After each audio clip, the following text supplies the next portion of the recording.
Oh, good morning, everybody. It is Monday.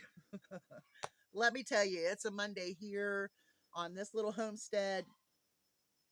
Okay, so I got up super early again. I was going to do some other chores because I know I have to meet my mother-in-law for lunch this afternoon. So I got up early and jumped in the shower. When I got out of the shower, I could hear Solomon going bonkers. I was like, oh my gosh. So I go running out, go into there, and he's got something cornered. I didn't know if it was a coon, a possum, but I thought maybe it was a cat. So I ran back down the house, grabbed his leash, grabbed a flashlight, and it was a cat. So I hooked him up. I had already had his breakfast, him and Tashir's breakfast already made.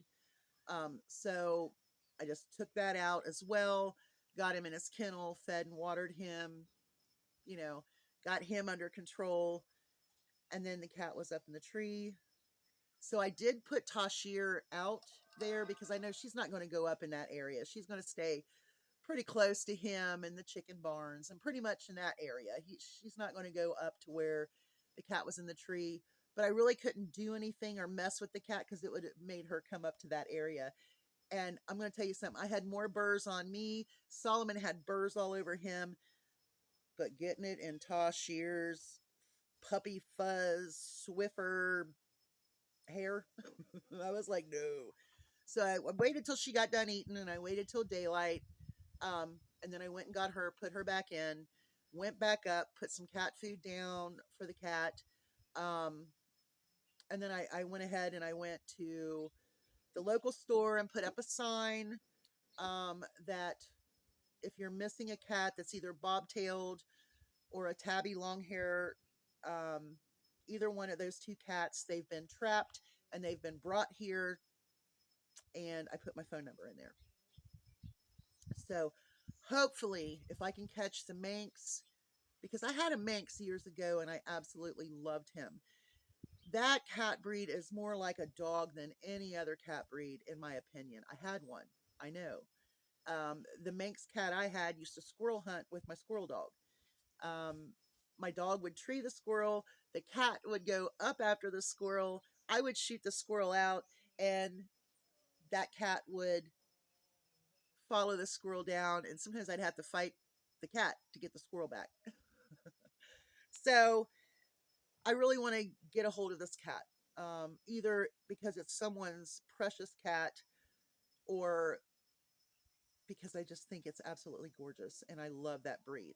So anyway, been dealing with that all morning. So I went to Tractor Supply, picked up dog food, and they had some wild finch kind of food, like $10 off. So I bought 2 bags of those for my babies next spring.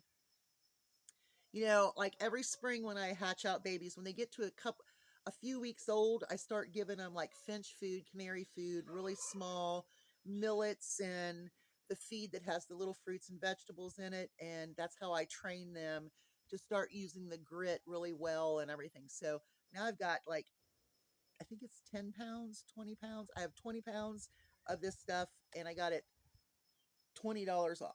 So I'm going to put that in my bin for next spring's chicks. I might give some to them this winter. I don't know. But anyway, um, it's been crazy this morning. But I know that I have to go and have lunch with my mother-in-law. So that's why I wanted to get a shower early. So that's where I'm at right now. You know, I talked a little bit about someone that was talking about the Korean workers that ICE detained in Georgia. Well, it just so happens that these Koreans had visas to go to that company and teach how to do the job so that Americans can have those jobs. ICE went to get 4 Latino people, and instead they got like what, 300 Koreans, and they have them all detained. South Korea's like really upset over it because they were there for a purpose to teach how to assemble these products and to do that job so that Americans could take that job. Do you see what's going on? It's crazy. I worry about people that I care about that are Latino, immigrants, migrants. I, I worry. I worry about the people at my Chinese restaurant. I worry about the Indians that work at the grocery store in my town. These are human beings, and they're being treated less than animals, and I will not get over this. I will not get over this. Now, was talking to someone and we were talking about like free speech and freedom of religion. That's all the First Amendment, right? Well, we know that they are putting legislation in for Christian legislation as far as teaching the Bible in schools. We know that Trump is taking away the rights of the press, freedom of the press, freedom of speech. He actually told a reporter yesterday to shut up and listen. And all she did was ask him a question that he did not like. I am at the point where I just I have no tears for MAGA people that are finding this out. Living in a red state, it's really, really awkward. I don't know who to talk to. Not very many people. Trust me. In this area, not very many people. Um,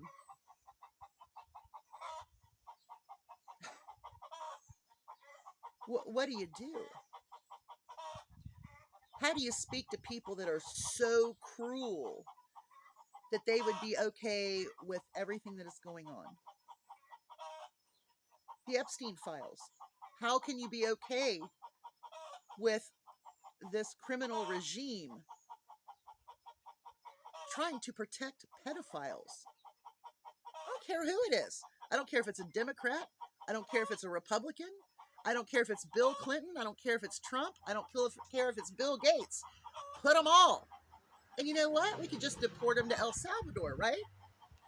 I mean, if our president is not going to follow the Constitution and the laws that were set by our founding fathers, and they're not patriots to the Constitution, well, that's treasonous, right?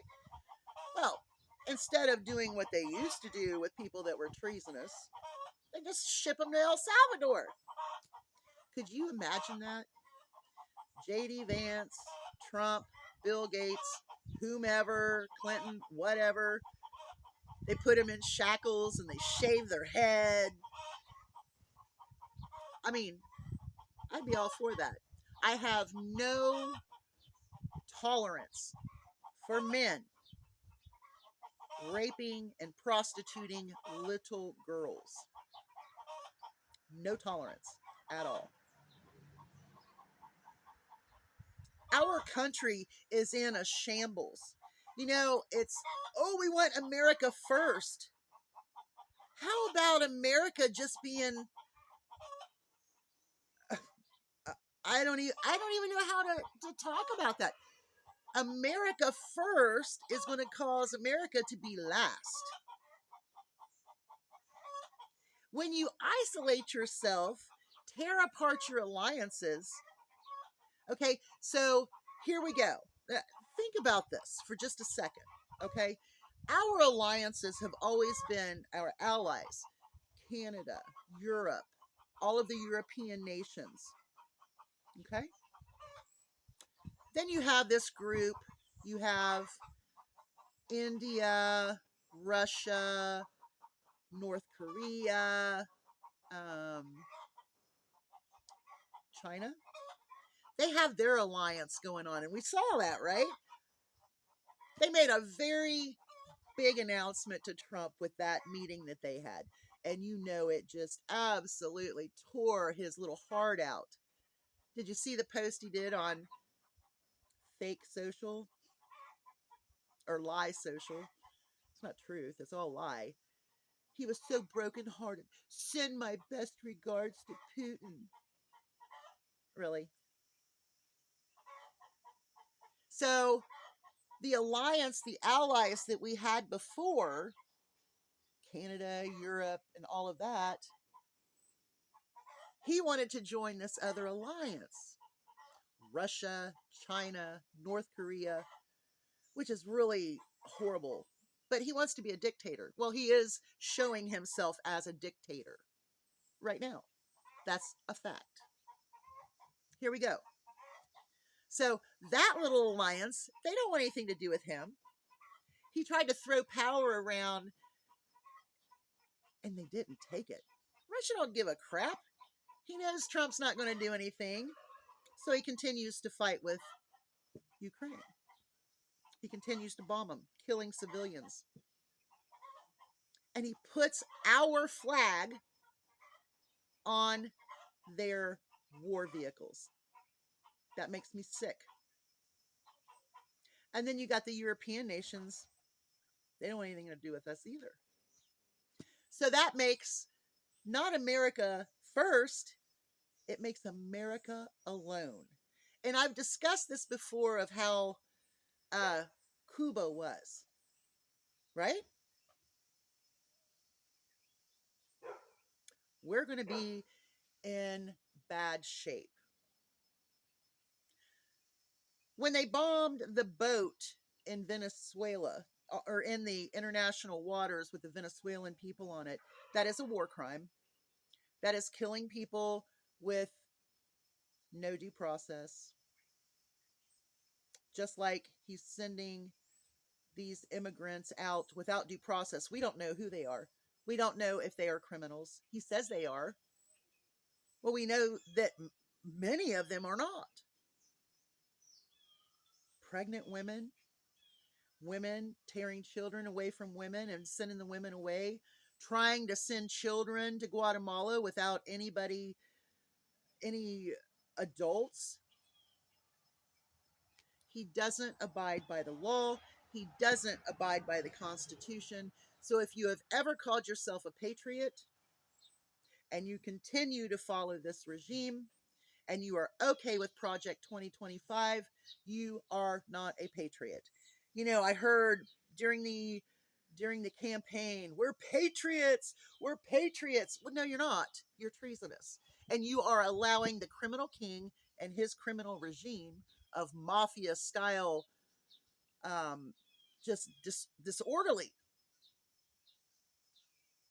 There is a protocol. There are 3 branches of government. And he wants all of the power, which in reality, that is our Supreme Court's fault, as well as our Republican Congress, because they are not putting their foot down when it comes to taking away money that has already been allocated to programs. So here's the deal. You have all of this stuff going on, and then you have Booby Kennedy and his craziness going out. Our country is crazy. And, you know, Trump will say, well, the other countries respect us now. No, they don't. They think we're insane. I watch channels from France. I watch channels from Canada. I watch channels from Australia. I watch channels from Europe. And they think we're nuts. And I hate being put in that crackerjack box because I'm not nuts. It's driving me nuts because I know what a patriot is. I know what the Constitution is. I also know what Project 2025 is. I also know that when you have a vice president who says, well, I don't give a shit.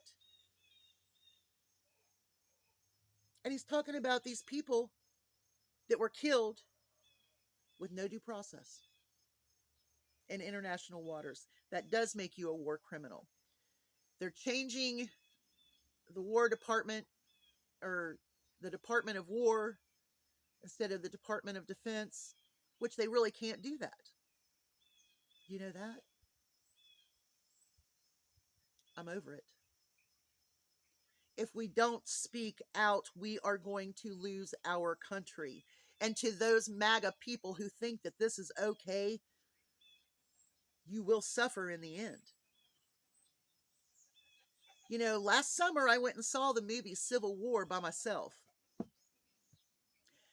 And after the election, when things started going, and now he's plotting war against these blue cities. They don't need his help. Putting our military against civilians because he doesn't want them to protest. The U.S. Open, he was booed, right? I'm telling you, this is a dangerous time in our country, and if people don't wake up and snap out of the MAGA craziness, it will be very bad. You know, living out in rural areas, you don't see people protesting on the streets, because you protest out here, one of them big old trucks with Bubba and his two flags hanging off the back of his truck, and his ball bag, his ball sack hanging off his hitch, he'll run you over. It's got to stop. We have to stop this. And if the Supreme Court don't step up, because we know they're MAGA, the majority, we know that federal judges have authority, and he ignores it. This is very frustrating. But I have to go. I have to get ready to go meet my mother-in-law. I need to go back, do another round, and feed all the chickens and everything.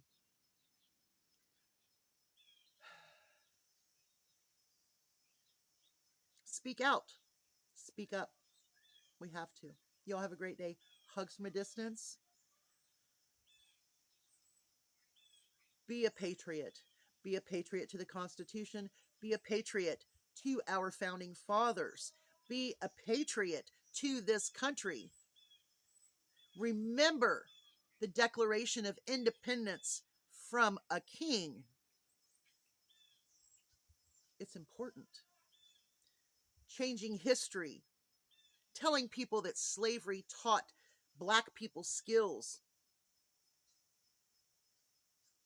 Taking blacks, women, and other races that were in the armed forces out of their data banks and putting in Confederate names of people who were fighting to keep slavery alive. We know slavery is wrong. And to all of you MAGA Christians, you need to pray a little bit harder. And you also need to pray about yourself and what you truly stand for as a Christian. That's it. It was just a Monday rant. Y'all have a great day. Hugs from a distance. I do want to show animals later. I want to go spend some time with them and film them. Do some treat giving, and I don't know, show you how crazy my little animals are. Bye, y'all. Have a good day.